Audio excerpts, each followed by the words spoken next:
Vicky express में आपका स्वागत है।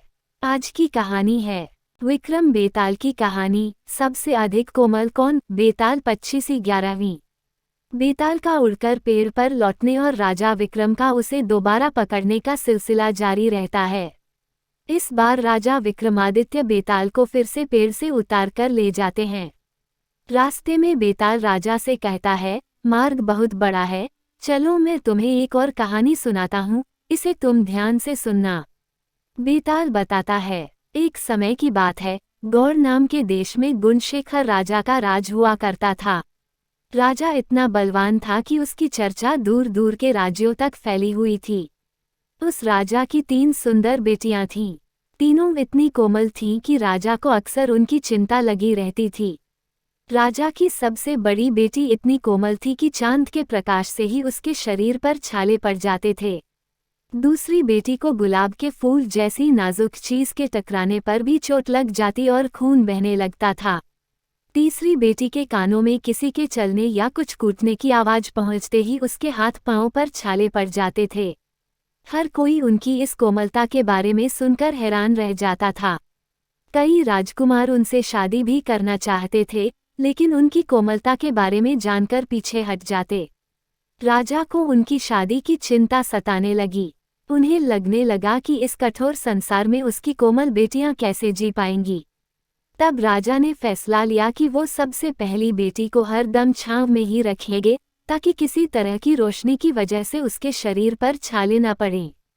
राजा ने दूसरी बेटी को हल्के कपड़ों और गहनों के साथ ऐसी जगह रखने का फैसला किया जहां कोई भी चीज उससे न टकराए। राज ने तीसरी बेटी को ऐसी जगह रखा जहां किसी की भी आवाज न पहुंच पाए। इसी दौरान एक पड़ोस के राज्य का राजकुमार उनकी कोमलता के बारे में सुनने के बाद गौड़ देश पहुंच गया। उसने सबसे पहली राजकुमारी के चेहरे को गुलाब के फूल का स्पर्श कराया, जिससे राजकुमारी के चेहरे पर घाव के निशान बन गए। राजकुमार हैरान रह गया। इसके बाद उसने दूसरी राजकुमारी को चांदनी रात में बाहर जाने को कहा, लेकिन जब राजकुमारी ने मना कर दिया तो वो उसे खिड़की के पास ले गया, जहां चांद की रोशनी पड़ रही थी। चांद की रोशनी राजकुमारी पर पड़ते ही उसके शरीर पर छाले पड़ गए। अगले दिन राजकुमार ने सभी लोगों से मसाला कूटने के लिए कहा, जिसकी आवाज सुनकर सबसे छोटी राजकुमारी बेहोश हो गई। इतनी कहानी सुनाकर बेताल एकदम चुप हो गया और राजा विक्रम से पूछा, महाराज ये बताइए कि इन तीनों राजकुमारियों में से सबसे अधिक सुकुमारी व कोमल कौन सी है और राजकुमार कौन सी राजकुमारी से विवाह करेगा। सवाल सुनने के बाद भी राजा विक्रमादित्य ने कोई जवाब नहीं दिया। गुस्से में बेताल ने कहा, राजन, जवाब पता होने पर भी आप उत्तर नहीं देंगे तो मैं अपने तेज से आपका सिर धड़ से अलग कर दूंगा। इतना सुनने के कुछ देर बाद राजा बोले, तीसरी राजकुमारी सबसे अधिक सुकुमारी है, क्योंकि बिना कुछ किए ही उसके हाथ पैर पर छाले पड़ रहे थे और वो बेहोश हो रही थी।